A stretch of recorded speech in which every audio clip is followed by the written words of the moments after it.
Hello, and welcome to Player 2's Tabletop Tavern. I am JT Ryder, the DM of our current story titled, Where Have All the World Walkers Gone? As a quick refresher, I'll give a summary of the Session 0 prompt that was given to the players.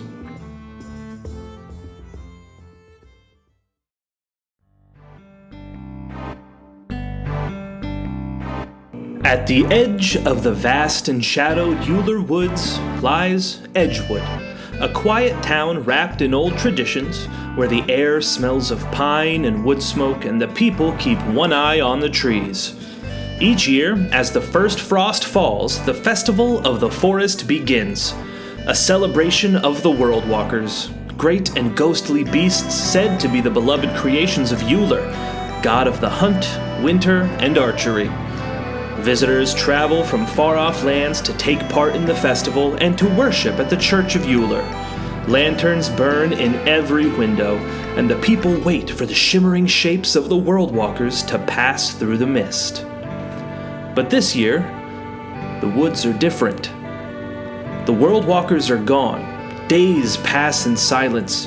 Hunters whisper of shapes that follow them without sound, and children dream of green flames devouring the trees. Hunters of the church who have gone in search of answers have not returned. The joy of the festival feels thin, stretched over a growing fear. It is here, on the eve of celebration and the brink of something darker, that you arrive, stranger or local, seeker or skeptic, stepping into Edgewood as the first lanterns are lit, and the question echoes through every shadow. Where have all the World Walkers gone? And it is here that we meet our heroes. Sean Rodriguez as Kai, a shifter, Tempest Domain cleric with a bone to pick. Brittany Volpe as Nissa, a gnome, wild magic sorcerer with a mystery on her hands, gang. Walker Dillard as Saren Varn, a human beastmaster ranger in the midst of one hell of a homecoming. And Bryce Dillard as Milo, a human evoker wizard who is, frankly, getting too old for this shit. When last we met, all the rooms at the Inn and Tavern were filled on a first-come, first-served basis, and the remaining travelers were setting up camps on the outskirts of town or paying homeowners for use of any vacant rooms. One such homeowner was Milo, a former adventuring wizard who had retired and settled into a farmhouse just outside of Edgewood. Saren, Kai, and Nissa had just awoken and were looking for something to have for breakfast. Kai was staring down a chicken in a surprisingly successful attempt to will a freshly laid egg into existence for his breakfast. Nissa, alongside her badger mount, Honeydew, foraged for mushrooms and berries to fill their bellies, while Saren waited in the front yard for the arrival of Scary, his aptly named vulture familiar. Scary had returned with a freshly dead rabbit to share with his beloved master and friend. Thinking better of it, Saren went inside and chose instead to gorge himself on handfuls of raw oats out of a glass jar on Milo's kitchen counter. Milo, of course, decided not to get involved in the chaos of his own kitchen and opted for a simple breakfast of hot black coffee in the hallway.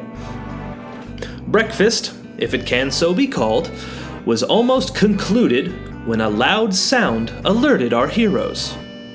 If they can so be called.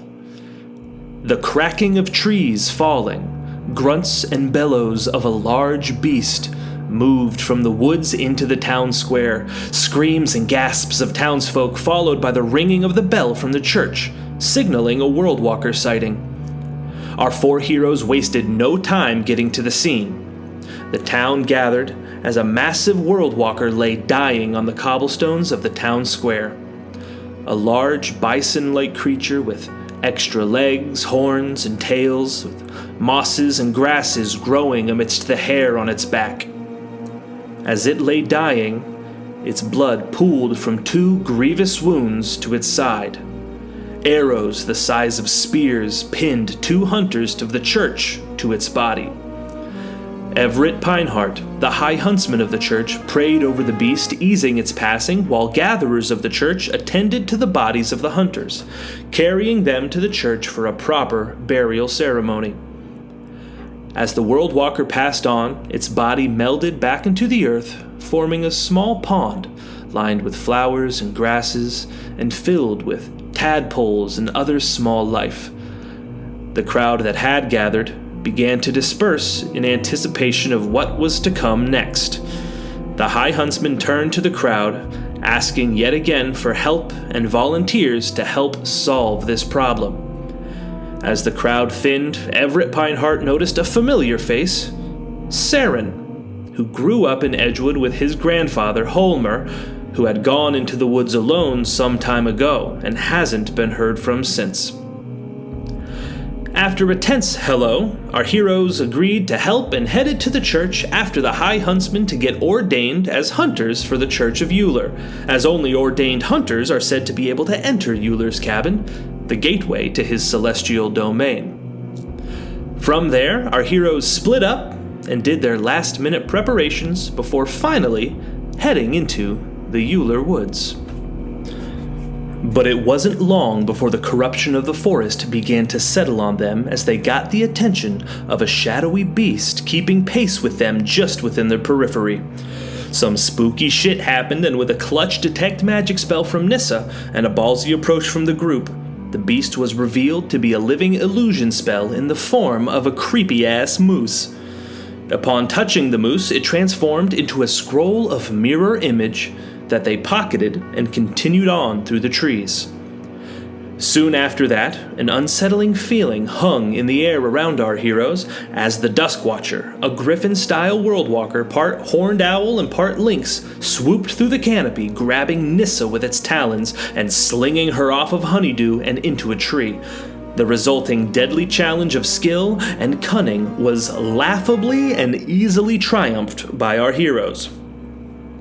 Immediately afterwards, prayers to Euler during the encounter were answered, just not by Euler. During the encounter, Nissa called out to Euler for help in the fray and heard nothing but the snapping of a twig nearby.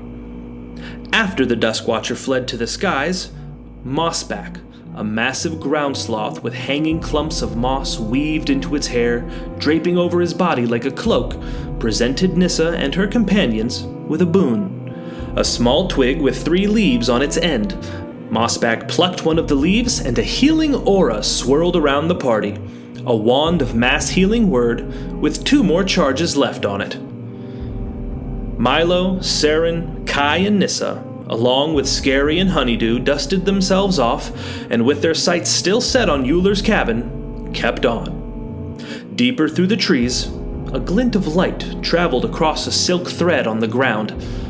On a sweep of successful perception checks, the whole group managed to stop just before stepping into the webs of some large spider or a corrupted world walker, or perhaps something darker?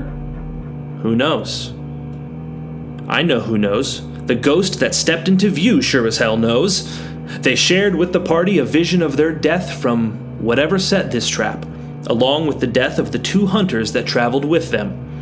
All 3 bodies, strung up in silk cocoons, hung above them in the canopy. The ghost, in an effort to save our heroes from the same fate, gestured to a new route around the webs, safe from harm. Then this shit happened. Instead of taking the ghost's warning, Nissa, remembering a wish from the High Huntsman to return any amulets of Euler that they come by to get a more accurate tally of the dead and to properly remember those who have fallen, a noble cause, one of honor and pride, a selfless good deed worthy of the risks. Well, this bitch summoned some purple raccoon paws and hurriedly frisked the dead bodies, successfully looting all 3 amulets without somehow alerting my spooky spider dudes in the trees, so fuck me, I guess. That being said, with all 3 amulets in hand, the party moved on as the still of night settled into the woods. A chill takes the air, as this dark, evil forest somehow gets darker. And this is where we will pick up. This is where we are now. Or at least it's where we will be on the next session of Where Have All the World Walkers Gone? I don't quite know how to end these. So as for now, bye, I guess. See you next time. Insert some Player 2's Tabletop Tavern themed sign off here. Bottoms up. Maybe that's what we'll do. And this is where we are now. Or where we will be. Until then, bottoms up. I don't know. Not bad, don't love it. I might leave all this in. Fuck it. Yeah.